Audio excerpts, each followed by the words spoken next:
कहानी की शुरुआत होती है ओरियामा करीम से, जो कि एक बिलियनर की बेटी है। इसे बचपन से बहुत लाड प्यार से पाला गया है।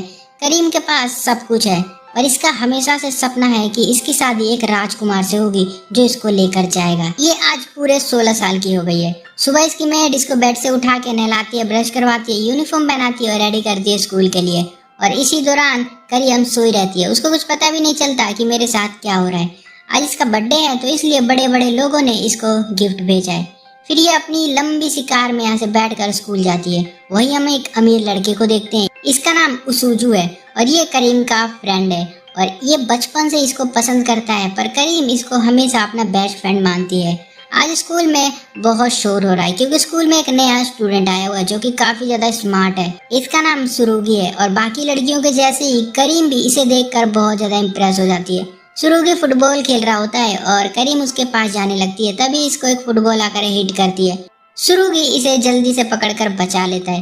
करीम इसके बॉल से तो नहीं गिरी, पर हाँ सुरुगी के प्यार में जरूर गिर जाती है। और रात को करीम का बर्थडे सेलिब्रेट किया जाता है, जहाँ पर सब बहुत ज्यादा खुश है। इसके फादर इसे गिफ्ट देते हैं और एक वेडिंग ड्रेस देते हैं और कहते हैं कि तुम्हारी शादी कल होगी और जिस लड़के से होगी उसे मैंने पसंद कर लिया है। अब करीम ये सुन के बहुत गुस्सा हो जाती है और वो सामान फेंकने लगती है। फिर इसे पता चलता है कि इसकी शादी सुरुगी से होने वाली है, तो ये काफी खुश होती है, शर्माती है और अपने रूम में भाग जाती है। और अगले दिन शादी होती है, पर ये प्रॉमिस करते हैं कि हम किसी को इस बारे में नहीं बताएंगे। और यहाँ पर करीम बहुत ही ज्यादा खुश होती है क्योंकि उसको वो लड़का मिला है जिसको वो पसंद करती थी।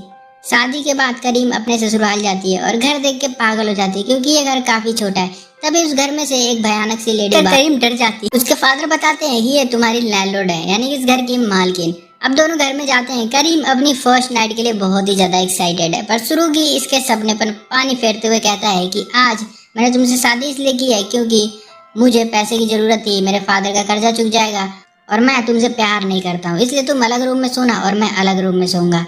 और इसे बहुत सुनाता है और इसे ये भी कहता है कि तुम जैसी लड़कियां शक्ल देखकर शादी कर लेती हैं, तुमने मुझसे इसलिए शादी की है क्योंकि मैं दिखने में अच्छा हूँ। और ये बात इसको बहुत ज्यादा बुरी लगती है। करीम बेचारी सो जाती है और ड्रीम देखते हुए अगली सुबह 10 बजे उठती है और अपनी लैंडलॉर्ड को देखकर फिर से डर जाती है।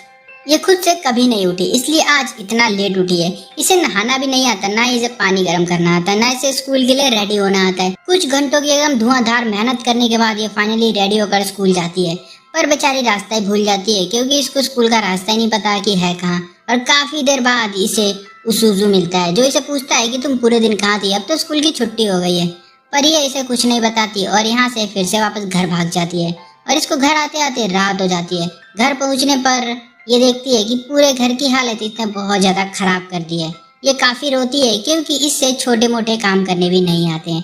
सुरुगी को इसके लिए काफी बुरा लगता है, इसलिए ये इसे पानी गर्म करना और मैगी बनाना तक सिखाता है। कुछ दिनों में करीम सब कुछ करना सीख लेती है और एक दिन सुरुगी के लिए डिनर भी बनाती है। डिनर काफी टेस्टी होता है, पर इसके मंथली खर्चे बहुत ज्यादा हो जाते हैं जिसकी वजह से इनके पैसे खत्म हो जाते हैं। सुरुगी टेंशन में आ जाता है कि घर में खाने का सामान कैसे आएगा।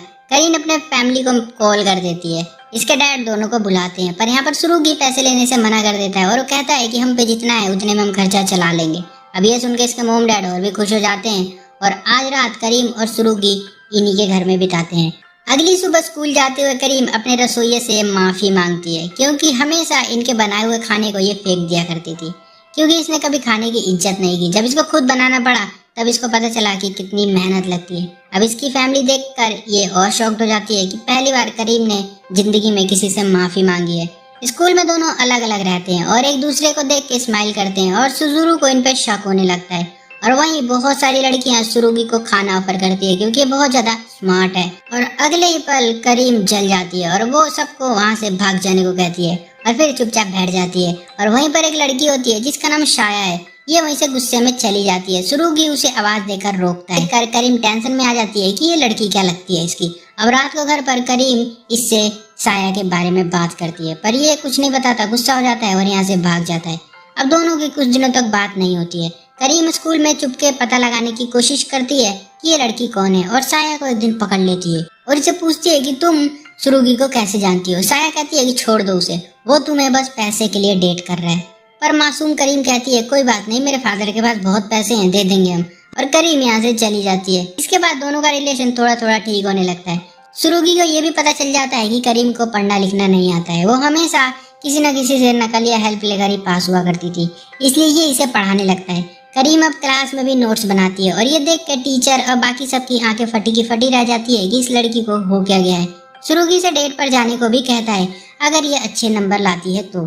करीम और मेहनत करती है और उसुजू को इस पर शक हो जाता है और ये इससे पूछता है कि तुम किसी को डेट कर रही हो क्या, और ये मना कर देती है, पर ये लड़का डिटेक्टिव बन जाता है। कुछ दिनों की मेहनत के बाद करीम के टेस्ट में अच्छे नंबर आते हैं। ये बेचारी खुशी खुशी घर जा रही होती है, तभी बेचारी को कुछ लोग आकर किडनैप करके लेकर चले जाते हैं। ये उसुजू के लोग थे। उसुजू ने पता कर लिया है कि इसने शादी कर ली है। उसुजू इसे धमकी देता है कि स्कूल के प्रिंसिपल से बता दूंगा कि तुम शादीशुदा हो और तुम्हें स्कूल से वो निकाल देंगे, इसलिए तुम जल्दी से उसे डिवोर्स दे दो। अब ये देख के करीम शॉक्ड हो जाती है कि जिसे वो अपना बेस्ट फ्रेंड समझती थी ये तो साइको निकला। अब यहाँ पर करीम को सब ढूंढ रहे होते हैं। करीम इन्हें फोन करके बता देती है कि मुझे उसुजू ने किडनैप कर लिया है। सुरुगी बिना कुछ सोचे समझे करीम को बचाने जाता है। उसुजू उसे भी पकड़ लेता है और कहता है कि तूने उससे पैसे के लिए शादी की है, मैं उसे खुश रखूंगा, मेरे पास पैसा है, ये है वो है, तेरे पास क्या है। और फिर इसको कहता है कि तू उसको डिवोर्स दे दे। अब सुरुगी को भी उसुजू से प्यार होने लगा, इसलिए ये उसके फादर के घर भेज देता है और खुद अपने घर चला जाता है, यानी कि अब ये उसके साथ नहीं रहेगा और इससे प्रॉमिस करता है कि कल हम डेट पर जरूर जाएंगे। अगले दिन दोनों डेट पर जाते हैं। सुरुगी इसकी तारीफ करता है। दोनों एक्वेरियम में जाते हैं, स्ट्रीट फूड खाते हैं। पूरे दिन अच्छे से बिताने के बाद एंड में सुरुगी इसे डिवोर्स की बात करता है और करीम बेचारी दुखी होकर रोते हुए अपने घर चली जाती है। वहाँ सुरुगी को भी अपनी फैमिली से बहुत डांट पड़ती है। करीम की फैमिली भी टेंशन में आ जाती है कि सुरुगी ने ऐसा क्यों किया है। करीम से मिलने उसुजू आता है और इसे अपने साथ बाहर ले जाता है। दोनों डांस करते हैं जैसा करीम हमेशा से करना चाहती थी। उसका सपना था एक राजकुमार आए, डांस करे, मेरे को अपने साथ ले जाए। वो सारी चीजें उसुजू पूरी करता है। यहाँ दूसरी तरफ सुरुगी के पास डिवोर्स पेपर भी आ गए हैं। यहीं इसे करीम की बुक भी मिलती है जो कि प्रिंसेस की है, जिसे देखकर वो समझ जाता है कि करीम को आखिर क्या चाहिए। ये उसुजू के पास जाता है और करीम से दूर रहने को कहता है। उसुजू इसे बताता है कि करीम ने इसके प्रपोजल को रिजेक्ट कर दिया है क्योंकि वो सुरुगी से प्यार करती है। सुरुगी भागता हुआ इसके घर जाता है और यहाँ पर इसको करीम मिलती है। दोनों किस करते हैं और सुरुगी यहाँ पर अपना प्यार